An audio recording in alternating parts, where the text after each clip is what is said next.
अमनेर तालुक्यातील ताज्या बातम्या व ठळक घडामोडींसाठी पाहत राहा JBN महाराष्ट्र।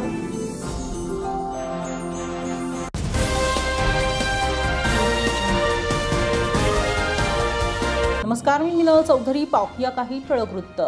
जळगाव जिल्ह्यातील भुसावळ शहरातील खडका रोडवरील ग्रीन पार्क समोरील गुंजाळ कॉलनीमध्ये एका बंद घराच्या वरच्या मजल्यावर अचानक आग लागल्याची घटना घडली आहे। घरी कोणी नसल्याने किती नुकसान झालं याची माहिती मिळू शकली नाही। घटनेची माहिती कळताच भुसावळ अग्निशामक दलाच्या 3 गाड्या घटनास्थळी दाखल होत आगीवर नियंत्रण मिळवण्यासाठी शर्थीचे प्रयत्न केले।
या बातमीत इथेच थांबूया। ताज्या अपडेट्ससाठी www.jbnmaharashtra.com या आमच्या वेबसाईटला लॉग इन करा। तसेच यूट्यूबवरील आमचे व्हिडिओ पाहायला विसरू नका आणि गुगल प्ले स्टोअरवरील JBN न्यूज ॲप डाउनलोड करून JBN Maharashtra news channel live पहा। नमस्कार।